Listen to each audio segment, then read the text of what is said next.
Masyarakat harus lebih aktif menyampaikan kritik, masukan, ataupun potensi maladministrasi. Bapak Presiden mengumumkan, silakan kritik pemerintah. Tentu banyak ingin belianya, bagaimana caranya mengkritik pemerintah tanpa dipanggil polisi.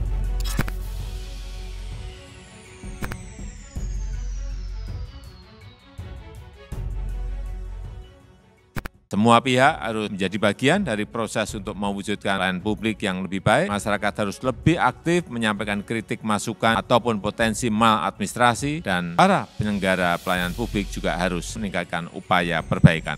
Sengkarut tanggapan JK kritik Jokowi. Beberapa hari lalu, tepatnya 8 Februari 2021, Presiden Joko Widodo atau Jokowi meminta masyarakat untuk berperan aktif dalam menyampaikan sejumlah kritik kepada pemerintah. Hal tersebut disampaikan saat acara peluncuran laporan tahunan Ombudsman RI tahun 2020 yang digelar secara daring melalui akun YouTube Sekretariat Presiden. Akan tetapi, pernyataan Presiden Jokowi minta dikritik ternyata berbuah banyak sindiran. Tak hanya lembaga swadaya masyarakat yang kerap mengkritik yang buka suara, Wakil Presiden ke-12 yang mendampingi Jokowi di periode pertama, Yusuf Kala, juga ikut memberi komentar. Permintaan Presiden Joko Widodo agar masyarakat aktif mengkritik pemerintah disambut dengan sindiran Wakil Presiden ke-10 dan ke-12 RI, Yusuf Kala. Yusuf Kala mempertanyakan bagaimana caranya mengkritik pemerintah tanpa ditangkap polisi. Pernyataan JK itu disampaikan dalam acara Mimbar Demokrasi Partai Keadilan Sejahtera atau PKS, Sabtu 13 Februari 2021. JK juga menilai PKS sebagai partai oposisi punya kewajiban untuk mengkritik pemerintah sebagai kontrol agar setiap kebijakan pemerintah selalu dalam koridor demokrasi. Menurut JK, demokrasi tak bisa menghilangkan kritik.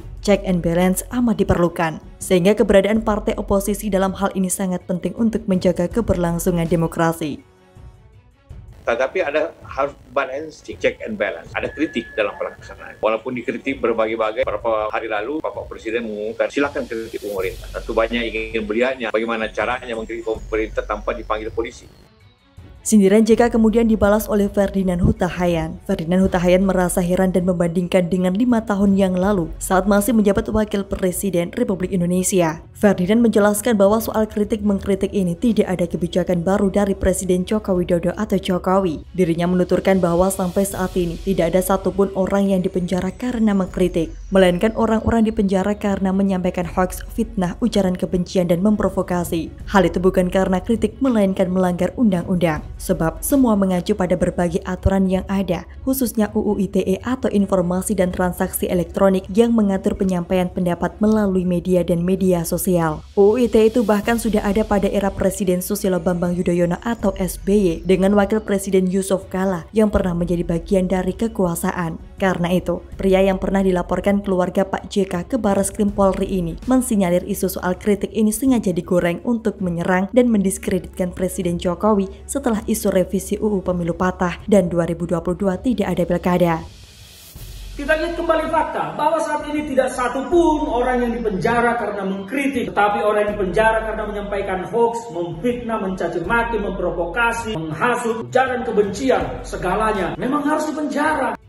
Menurut Menko Polhukam Mahfud MD, pemerintah tidak bisa menghalangi seseorang jika ingin melapor ke kepolisian. Mahfud mengatakan, setiap orang mempunyai hak untuk melaporkan kepada kepolisian. Begitu juga sebaliknya, menjadi kewajiban kepolisian untuk menindaklanjuti maupun mendalami laporan tersebut. Lebih lanjut, Mahfud menyinggung laporan salah satu keluarga JK ke kepolisian terkait pencemaran nama baik.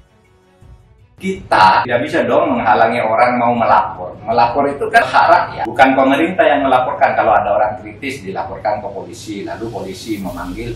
Itu kan yang melapor itu punya hak. Kemudian polisi punya kewajiban kalau ada laporan didalami.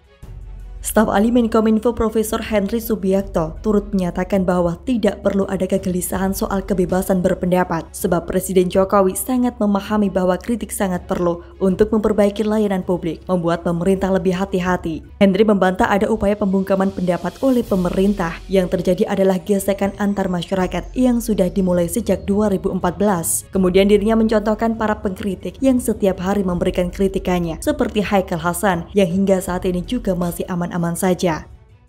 Ya, itu kan tadi saya katakan bahwa Pak Jokowi itu tahu bahwa kritik itu akan menciptakan pemerintahan yang menjadi semakin hati-hati, semakin cerdas, semakin bijak begitu. Pasalnya, apabila masyarakat menyampaikan kritik sesuai Undang-Undang Dasar 1945 dan peraturan perundangan, maka dipastikan tidak ada masalah. Hal itu diungkapkan oleh juru bicara Presiden Fajrul Rahman, sebab sikap Presiden Jokowi atas kritikan dan masukan tegak lurus dengan konstitusi Undang-Undang Dasar 1945 dan peraturan perundangan yang berlaku. Ia menyarankan masyarakat perlu mempelajari secara seksama sejumlah aturan. Fajrul menyebutkan salah satu undang-undang yang harus dibaca ialah Undang-Undang Dasar 1945, tepatnya pasal 28E ayat 3 yang menyatakan hak atas kebebasan berserikat, berkumpul dan mengeluarkan pendapat bagi setiap orang. Untuk itu, dirinya mengingatkan masyarakat mengenai kewajiban mengikuti pembatasan dalam menjalankan kebebasan berserikat, berkumpul dan berpendapat sesuai dengan pasal 28C.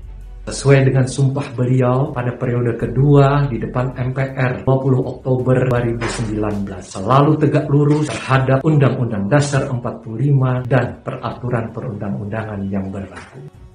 Semoga informasi ini bermanfaat. Silakan tinggalkan komentar Anda di kolom komentar. Like, subscribe, dan share video ini.